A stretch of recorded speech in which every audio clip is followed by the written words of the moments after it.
It's the phone. You gotta mute the phone audio. HDMI, there you go, yep.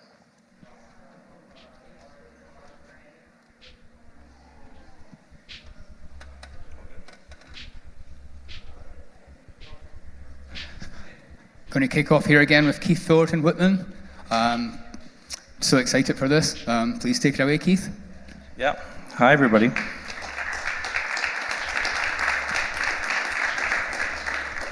I feel compelled to counter that for Thor, for putting this whole thing together. I've had an incredible day, the last 3 days. So give it up again for Thor for organizing all this.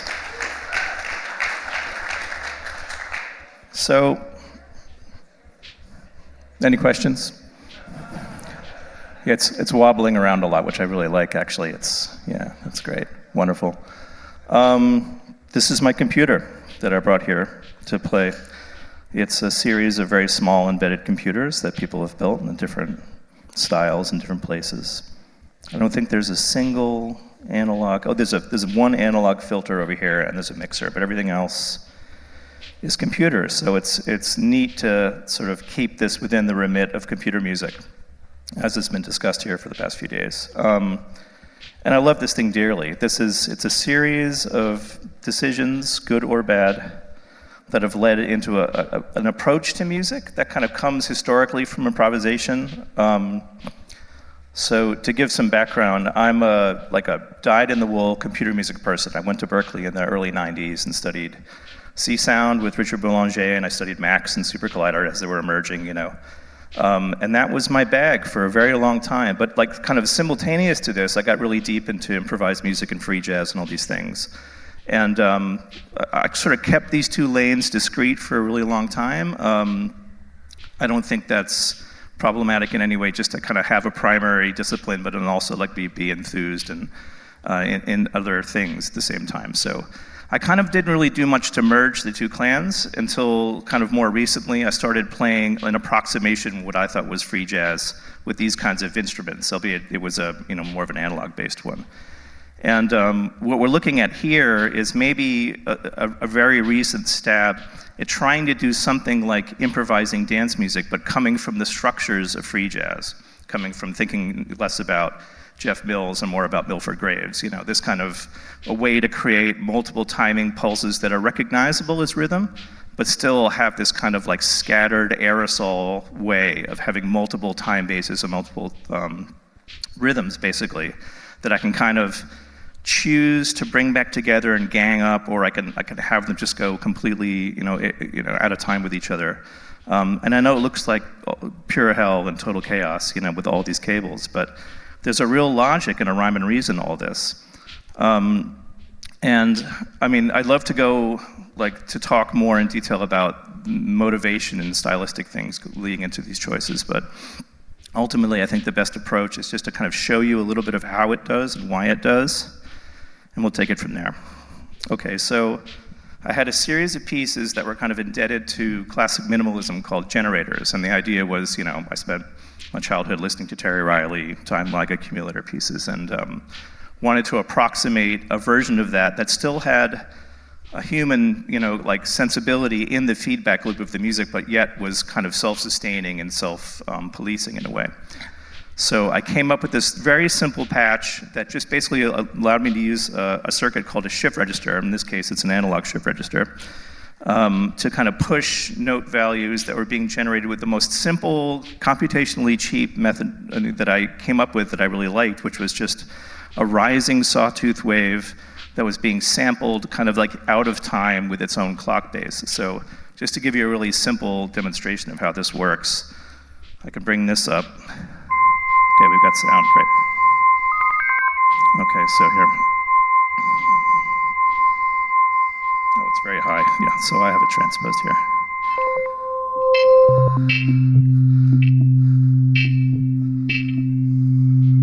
Okay, so I'm using this, which I'll bring up here just for the sake of showing you how it works. Can you see that on screen? It's just a simple fader bank. And on here I've got a control that sends, there's 4 voices, as the clock goes through, the previous value is being sent to the next value, right? So if I just do one at a time, you can kind of hear it chasing through all these different notes, right? It's just a minor pentatonic quantized-scale. And then as I bring in, like I just slightly bring in the sawtooth. So here, I'll do it slow as you can hear it a little better. So it's just like na-na-na-na-na-na. That's the period of the sawtooth going up, rising. I can make it go down as well here. So now it's descending. So I usually use it kind of going up. I just like the way it works. But as I bring in like more speed, you start to get these really interesting, I think the mathematical term is foldback distortions, where there are it's kind of going a little bit out of the range.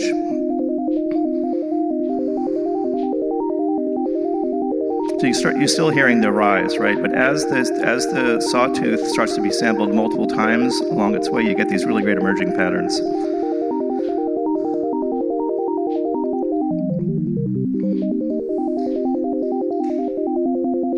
Right, so that's almost exactly being sampled at the, twice during one duty cycle. And there it's like it's sampling it almost exactly 1-to-1, so.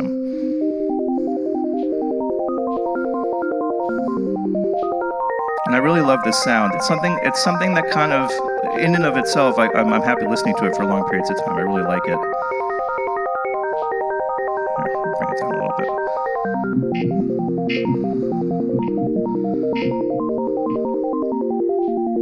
Yeah, there's all these worlds within these little kind of resting spaces. Very simple. That is a good one. And I kind of like, springing out from this, I kind of use this idea as maybe like an atomic root to start playing around more with having it running constantly, doing different things in the background, where it's like it's doing something beautiful and in key, but then when I start playing around with like transposing it or turning it into different sort of keys, it really starts to get really interesting to me. So here, I'll just patch a random. Here, what's free over here?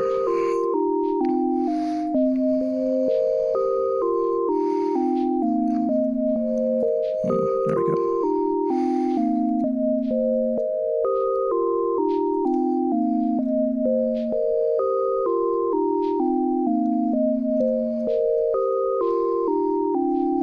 So you can hear it transposing.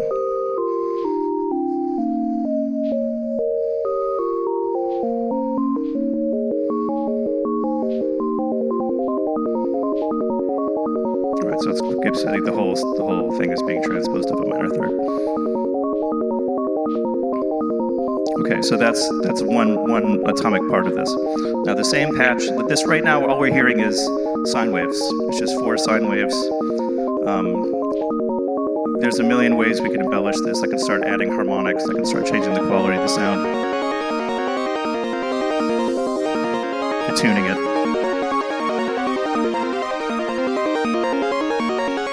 Playing around with octaves and different overtones. This is like basically a harmonic series synthesizer.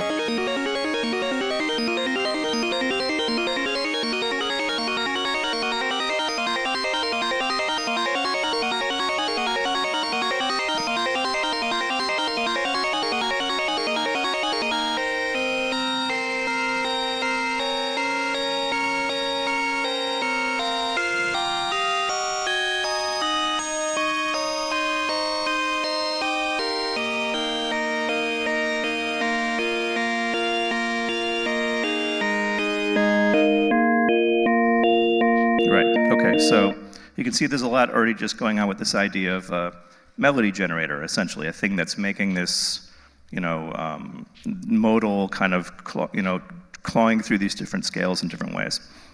And I have control over the time base, I have control over the ranges and the offset and all that. So I've echoed that across to another oscillator that I really like that's more of a sawtooth kind of sound that's coming in over here. That's being clocked as well. So yeah, there's that sound. Yeah, and then another one that's getting kind of a wavetable serum kind of thing. Okay, so these are like the fairly standard building blocks. One is kind of this FM synth DX7 kind of sound. One is, yeah, super saw. One is wavetables. I like this idea of like using this lexicon of, I mean, I'm going to call these dance music sounds, to have these familiar sounds kind of doing something that's, I mean, as I have it patched right now, it's recognizable. It's, you know, that the music is happening along an even meter. It's, you know, subdivided, like it's very dance floor friendly, whatever you want to call it. But the kind of where I tend to dwell when I'm playing these things is that I instantly take it into a place where I have more fine-grained control over, I'm not going to say randomness, because it's the way that events are being generated here also follows along the same topology of kind of using patterns, like existing patterns, to then dictate how things start to deviate and break away, both in range and in rhythm. So just to put it really simply, probably the best example is if I have, like, say these drums going, right? So this is doing a very basic, you know, I have a kind of a macro control here that then can take, it can start introducing like cyclical randomness into this, where it starts to really quickly deviate from, yeah, again, what we recognize as, you know, subdivision.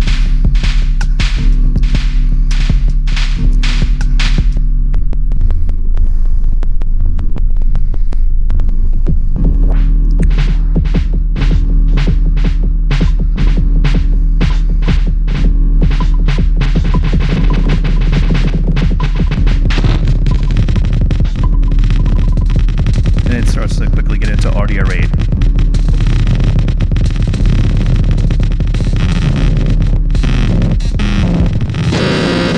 Right. And it's this idea of like drums as oscillators, basically, it comes after a while. So, and again, this is trying to create something like the language of free jazz drumming using these familiar 808, 909 kind of sounds. And I think that this has become kind of like a recent obsession. Just, you know, this isn't the entire thing I've done with my life. This is just a one-off, right now, very, like the romance phase of just figuring out where and how to fit this music in. And that's kind of been I mean, more than the thing itself, it's what do I do with it? So I've been taking it out. I live in New York City, and I've been taking out and playing in like jazz clubs, essentially. You know, like small neighborhood places with this setup.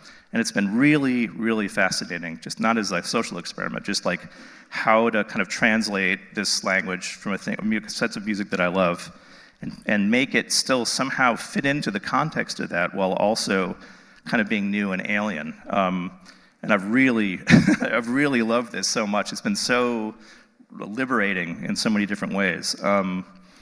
And I was excited when Thor asked me to come and do this here, because my first thought was, you know, as much as I love all of this, you know, computer music and live coded music, I wanted to try to show a way to take, you know, a very, I mean, it's at its core, it's a very algorithmic thing, but then kind of apply it to other kind of styles of music, you know.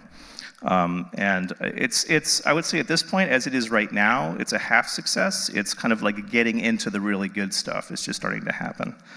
And I've really enjoyed just kind of exploring it and also being kind of fast and loose with what's making sound. I mean, the beauty of working with something like Eurorack is that you can really kind of like swap things out consistently, and they are collaborative things. There are other people's thoughts and designs on how synthesizers should work and sound. Each one of these things has its own interface. You know, it has a control here. I've done things like map to MIDI to some of the things, like I was just playing the drums with a MIDI controller here. But it's become, I don't know, I'm really loving the sort of freedom, and it's also making choices within music on its own that I haven't really considered yet. Like, it's some of the extreme ranges of these things have become so appealing to me. That really, when I thought about talking about it, I was giddy with like, ooh, I can talk about this, talk about that. But ultimately, I'm really just super loving it. And it's nice to see it on the big screen like this, isn't it? Yeah. But I kind of wanted more of this to be a Q&A than a presentation, so maybe we can quickly go into that side of things. Does anybody have any questions around this, around these ideas?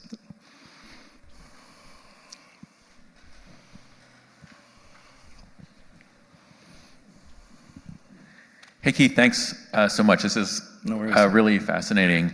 I have a question actually about learning your instrument as you're constantly remaking it. Yeah. So I also play modular synths, so I have some background in this, but even still when I'm looking at your setup and like, I can't even see where your potentiometers are. You know what I mean? I can't see anything. Yeah. And so, yeah, I'm curious about that. So as you're kind of trying to map on ideas of free jazz and in different forms of maybe improvisation more from that angle, can you talk a little about that? Like, and the reason I'm asking from that, this also is like an interface question relating to the previous talk too, which is like, you don't have a fixed, you're not working on your saxophone fingering, you know, and your intonation. You're working on, hey, I built the instrument right now like this. I'm going to try to go deep on it this way, but maybe tomorrow I'm going to change it, or even just like, you know, I'm just curious, how do you create some form of mastery and kind of ability to kind of use your tool if you're remaking your interface pretty constantly? Well, practice. I mean, practice is really the main thing here. It's establishing familiarity, but also leaving enough room open to still get shocked on occasion, both literally and figuratively, by these things, which do shock on a very low level, but it's like putting a 9-volt battery in your tongue. It's not that bad, you know, little buzz.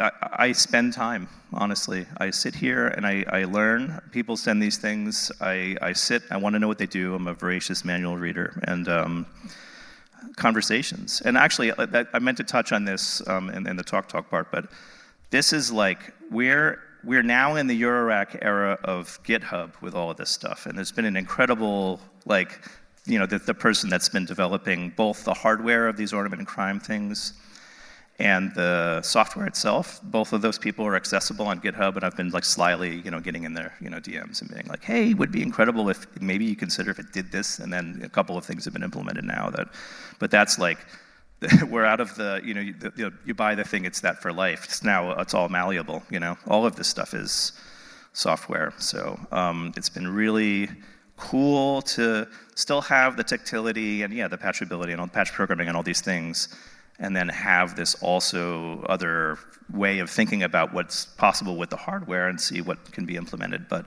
as far as your original question, I have I've started this year, after years of not really doing this, to have a regimen of making time. You know, I bring my son to school, you know, we have breakfast so he goes to school, and then the first thing I do is I have a coffee and I sit with this for about an hour, you know, most days. And it's really like, there's no end of new discovery. There's no end of, like, there's no feeling that I've figured it out.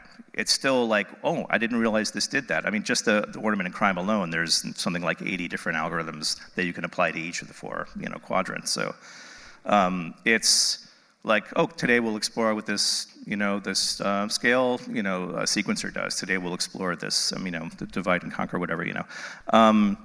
It's kind of like, maybe that deviates slightly from traditional music practice where you're sitting there shedding on your axe, you know. Maybe it's tickling both halves of my brain in a really nice way. That's something that I haven't really been into, or like that hasn't been available to me until now, where it's like you can go into a computational mode and then just flip back to this aesthetic exploration, finding novel techniques, you know, finding things that haven't been done yet, but also are unfamiliar to you. So, you know, I went to school for music. I had to play guitar for proficiencies and all that. So my brain is still in that mode a lot of the time when making music. So it's been really, really great to kind of, to go to both sides. That's a rambling answer to a good question. So yeah, thanks for that.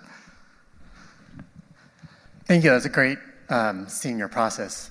But my question was, do you see this more as like an instrument that you're really can just improvise like you were talking about, or are you trying to perform songs sometimes? Can you repeat things? Is that a possibility with your setup? Mm-hmm.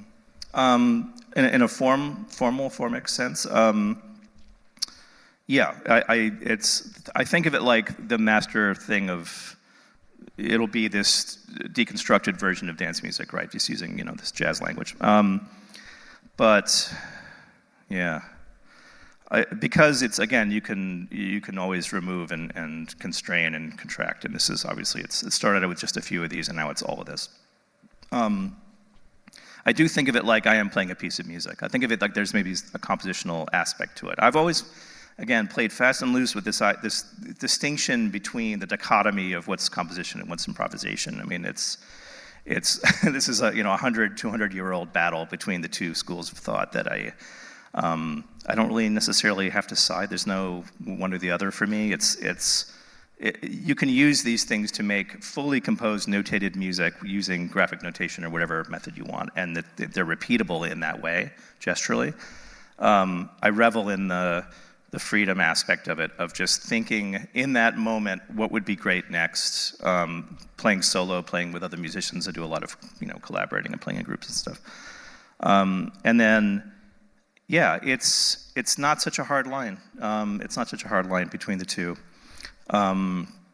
That's feels good to me to not have to be too, couched in either or side. So, if that answers your question, yeah. Hey, actually, two questions. The Please. first is a quick one. I got a good idea how you sequence the melody, but Yeah. can you repeat how you sequence the drums instead? Oh yeah. This is again. I had started. There's a few different ways of looking at it. There are things that generate randomness, but ultimately for this iteration, we're on the third or fourth generation of thinking about rhythm in this. I'm just taking a clock. So there's all the way buried in here. You can see there's a screen that says 160 BPM. So there's 4 clocks coming out of here that are clocking 4 different things. There's 3 envelopes, and then there's this array of 4 clock dividers and multipliers, right? So in that, those 4, each one of those is at the same time triggering an envelope that's coming out of this thing here, the Zadar, which is like a graphic, a graphic envelope generator. And then the QCD, the clock divider, is going between, say, 8th notes and then 128th notes. So it's getting again into audio rates.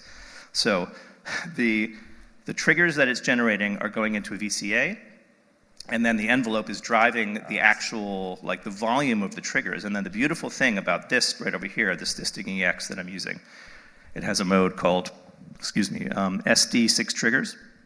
So there's 6 sounds loaded into here. I can play the 6 sound. I can select each one of the 6 sounds with this thing. I can do the pitch. I can do the sample start offset with this thing. And then it has a feature called dynamic triggers, dynamic gates, where it actually is converting the voltage of each trigger to a velocity. Yeah. Right, so you know about this, right? Which is, this is only in the last few years of Andrew Ostler coming up with this concept, and it's very novel for Eurorack. So you can do these very, elaborate programmed drums with just really, it's like an 8 HP little baby computer that's running the one algorithm. In it and of itself, there's things like panning and different, like a pitch and all that, like regular sample playback. But just playing around with the combinations of how the main clock, and then it's being synced to this one up here. This is another thing about this. So the clock is. I have a control here that gives me the randomness. It gives me an offset between the 4 main clocks, so it's like they're basically going out of phase with each other. So all the notes can then be out of phase. The drums can be out of phase.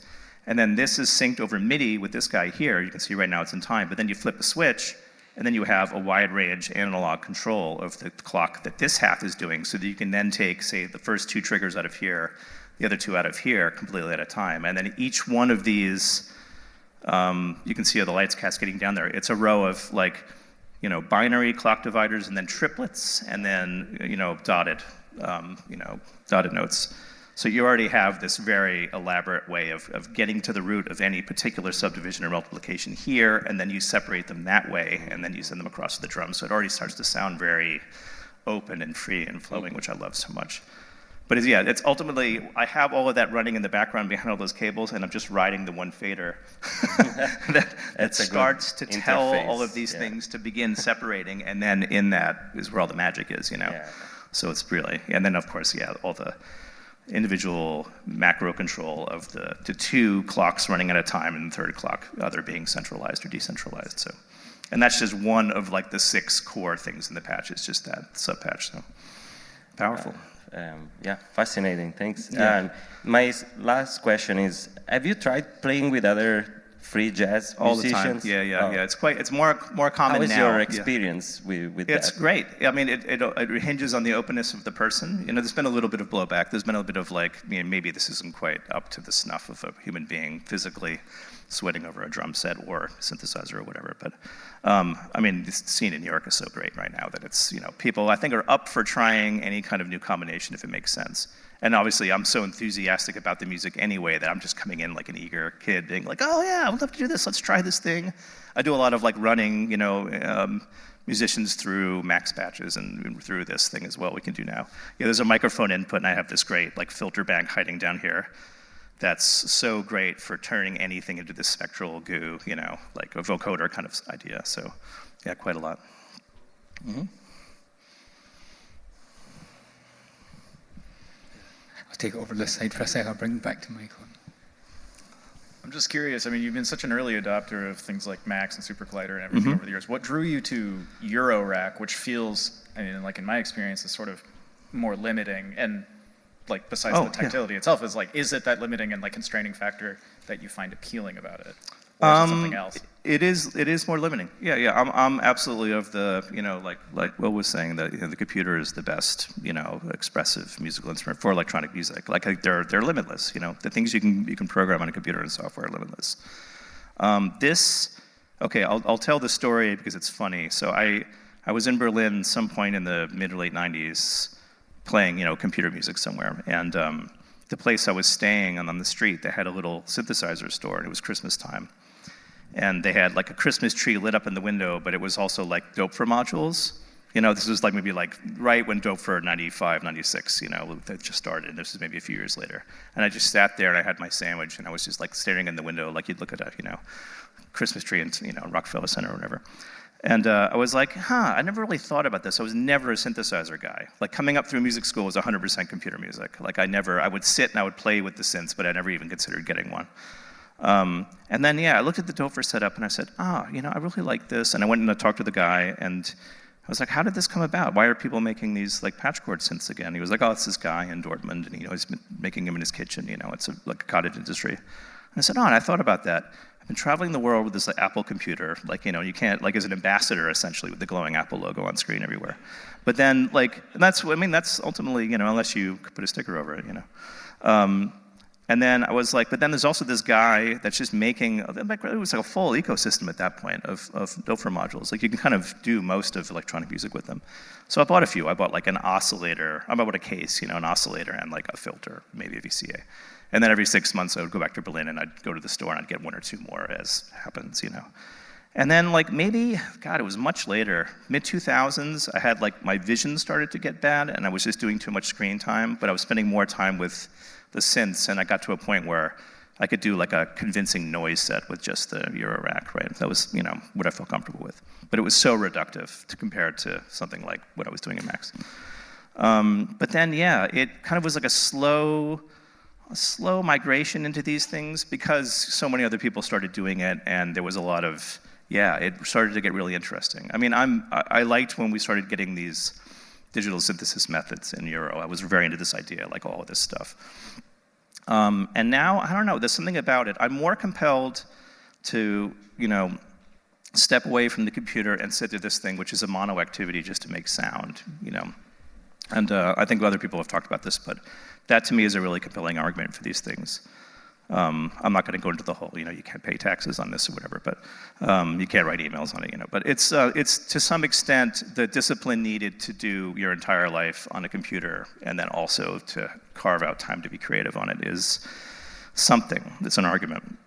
And whereas this is just purely this pleasurable, you know, it's a thing that only exists to do this, you know. And yes, I mean, because we're talking in the digital domain, I still have to program a lot of it. I still have to plug USB cables into it to flash firmware, and there's that whole side of it. But it's, when set up, when it's humming along like it is now, it's very easy to get sucked into it and have it be the only thing that you do. And that's, you know, it's a failing on me to not be disciplined enough to do everything I want to do on computers, but it's awesome to have this alternate, you know, to make sound. So, yeah. I actually think we could go for a ton of questions, but we will sort of move on for of we've got course. a lot of other things to kind of get through as well. Keith, you'll be around. You Yeah, of entertain course. other questions Feel from free to go others. up and talk to me about this. Thanks so much to Keith. This is incredible.